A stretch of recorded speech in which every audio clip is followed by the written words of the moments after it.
গ্রাম বাংলার আমাদের একটা সৌন্দর্য হচ্ছে এই সবুজ ফসলের মাঠ। আমাদের পুরো বাংলাদেশের এই সময়টাতে একদম ধানে ফসলে সবুজে ভরে গেছে। ঠান্ডা বাতাস যখন এই ধান ক্ষেতের উপর দিয়ে যায় তখন একদম মনে নাড়া দিয়ে যায়। আর এরকম মানে সুন্দর যেই ধান ক্ষেতের যে সৌন্দর্যটা এই সময়টাতে এত ভালো লাগে। এই যে বাতাস মানে উড়ে যাচ্ছে, আসলে এটাই হচ্ছে আমাদের মানে সবুজ বাংলাদেশের বৈশিষ্ট্য। আমাদের দেশের প্রতিটি জায়গায় হচ্ছে সুন্দর। এই মুহূর্তে আমি যেই জায়গাটিতে আছি এটি হচ্ছে আমাদের গাজীপুরের হচ্ছে পাজুলিয়া এলাকা। একদম মানে গাজীপুর শহরের নিকটস্থ একটি জায়গা। এক খুবই ভালো লাগছে। সামনেই হচ্ছে শেরেলিয়া ব্রিজ, আর এই ধান ক্ষেতের মাঝখান দিয়ে বয়ে গেছে গাজীপুরের যেই চিলাই নদী রয়েছে সেটি।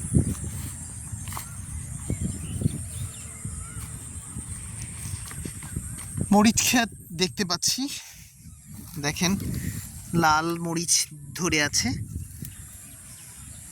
সামনে আরেকটি সবজি বাগান করেছে এখানকার কৃষক। আসলে আমরা মানে অনেক টাকা খরচ করি সৌন্দর্যের খোঁজে, আর আমি সবসময় বলি যে আমাদের একদম মানে হাতের কাছে সবার মানে এলাকাতেই এরকম অসংখ্য সুন্দর সুন্দর জায়গা রয়েছে, সেগুলো আমরা কখনোই দেখতে চাই না।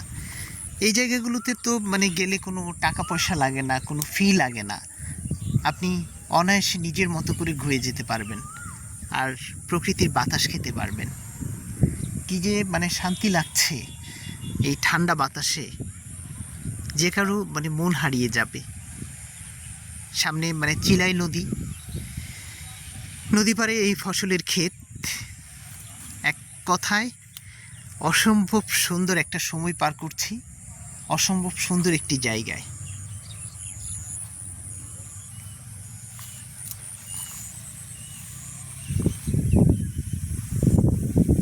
আসলে সুন্দর এই জায়গাগুলোতে মানুষ যারা বিশেষ করে কবি সাহিত্যিক আছেন তারা বেড়াতে আসলে সৃষ্টিশীল কিছু জিনিস নিশ্চয়ই বের হয়ে আসবে আমাদের এই অপরূপ বাংলার প্রকৃতি থেকে। তো ভিউয়ার্স, অনেকটা সময় এই মানে এলাকার সৌন্দর্য উপভোগ করলাম, ভালো লাগছে। ঠান্ডা বাতাস, এক কথায় অসাধারণ।